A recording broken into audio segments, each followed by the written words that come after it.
morning and thank you for joining us. First, some breaking news. The International Red Cross says 6 of its members have been kidnapped by gunmen near the city of Idlib in Syria, raising concern about the ongoing mission of dismantling the country's chemical weapons stockpile that is currently underway.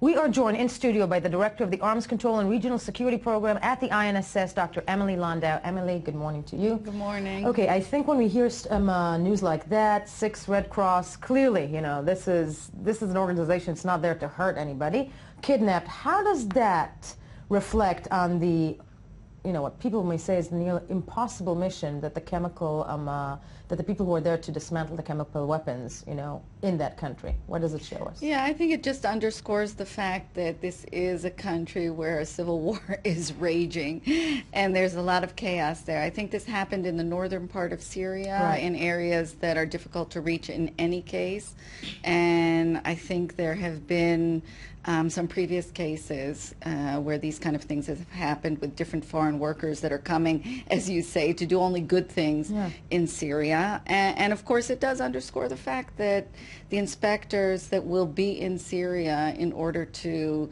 deal with the chemical arsenals of the Assad regime are at a certain risk. And it's a deadline that is nearing to, I think, dismantle the current stockpiles. Well, no, the stockpiles need to either be dismantled or taken out of the country. Although recent reports are that the UN is not finding candidates to take the chemical weapons in order to destroy them on their territory. But that is all. There's time until mid-2014. What needs to be done in the first place is to destroy the production capabilities.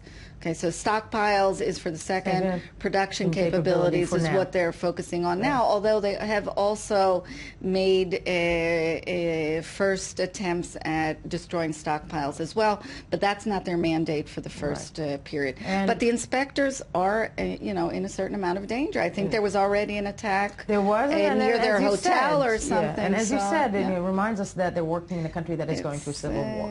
It's dangerous territory. Thank you. And that we are going to move on, and now to Iran, of course. That's the main news of the day. The P5+1 and Iran are set to begin a fresh round of talks about Iran's nuclear program tomorrow in Geneva. Conflicting reports about the level of talks and what will be discussed in them already in the news, as Iran's deputy foreign minister claims the U.S. and his country will hold direct talks on the sidelines of those negotiations. First, let's take a look at a report about the upcoming talks.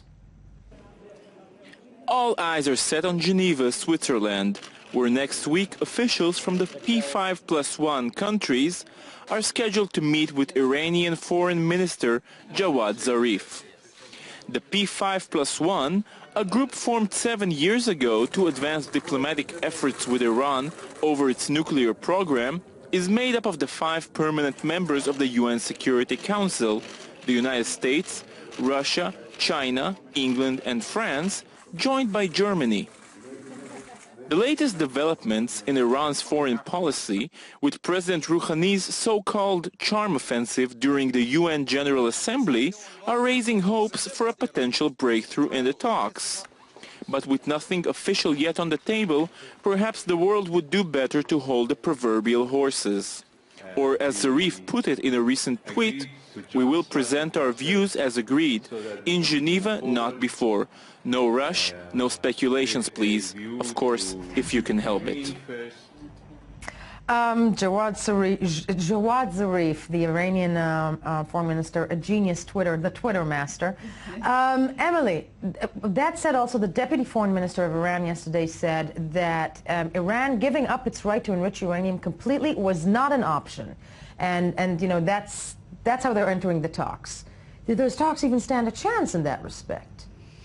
Well, I would say the following. The first round that's going to take place tomorrow and the next day, 15th and 16th of October, I don't think we're going to see anything concrete being agreed between the sides. First of all, we've heard from the Iranians their proposal is only going to come on the table tomorrow at the talk. So obviously, and don't speculate. Yes. And don't speculate. And the P5+1 offer actually has been on the table since earlier this year when there were talks in Almaty.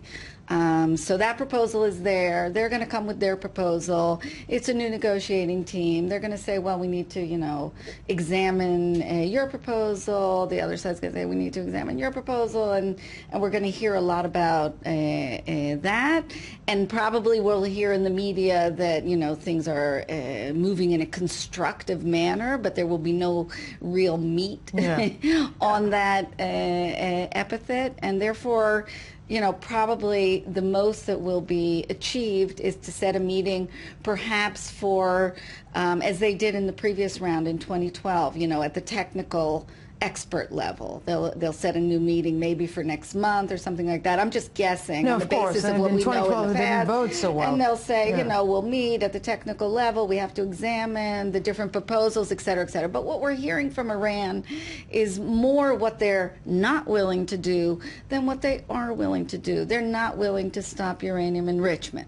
They're not willing, just yesterday we heard the Deputy Foreign Minister say, we're not willing to ship stockpiles outside of Iran, which is another demand of the international community.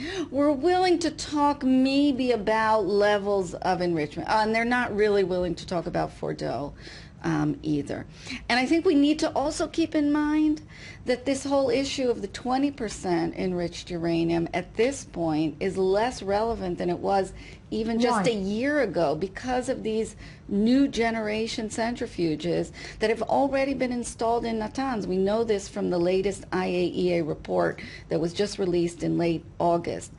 Just over 1,000 of these new generation centrifuges in Natanz ready to be tested that will be able to spin the uranium at rates something like 4 to 5 times faster than the centrifuges. That if they choose to develop a bomb, then it can be done in what, in 3 months? They can take the low enriched uranium where they have vast stockpiles of that, close to 7 tons, I think. And they will be able to enrich that very quickly to the high levels needed. So the whole 20% level, which last year was a big issue, will now be rendered a much less important issue.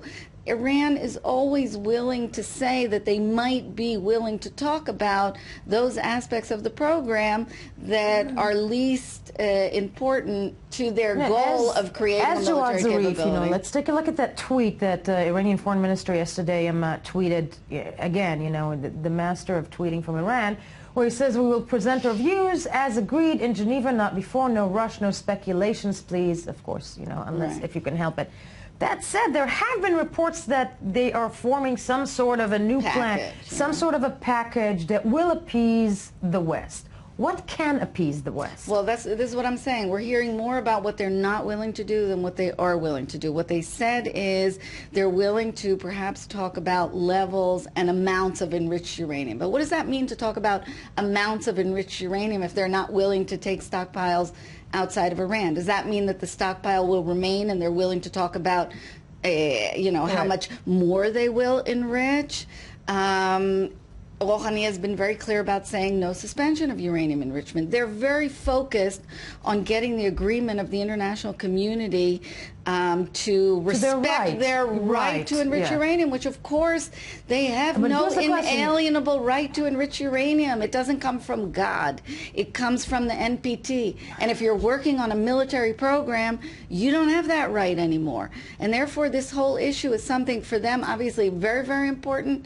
But their main goal in these negotiations is to give as little as possible and to get as much sanctions relief as possible. They're at the table because sanctions are biting. Because sanctions are, are taking the toll on the Iranian people. Definitely. That said, with the current American administration that wants to talk, I think it's obvious that President Obama wants to talk in that respect. But is there when no enrichment at all is something that, Israel is pushing for, can the American president even agree to meet them halfway? By the way, this no enrichment is being played up as if this is only Netanyahu's desire / demand, and that he's showing these, very hard-nosed positions. Susan Rice, in late September, said that the United States will not agree to have enrichment on Iran's territory. She said this in late September, just like Right. 10 sure. days ago.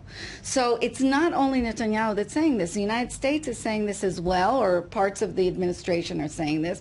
Other parts are giving the sense that, you know, there's no way to have a deal without agreeing to some enrichment on Iran's soil, and therefore the position of the P5+1, even of the Obama administration, is not very clear, because President Obama really wants this other issue that Rouhani put on the table, which is the prospect of changing U.S.-Iranian bilateral relations. And so we're hearing sort of fuzzy positions and not clear. It's a delicate dance, and here come into play, as you said, the Israelis and Netanyahu. The Israeli campaign against lifting Western sanctions against Iran was in full swing last week, has been in full swing, and while on his media blitz, Prime Minister Benjamin Netanyahu used harsh words, trying to sway the international community from what he called being fooled by the Islamic Republic conciliatory tone. Let's first take a look at some of his statements.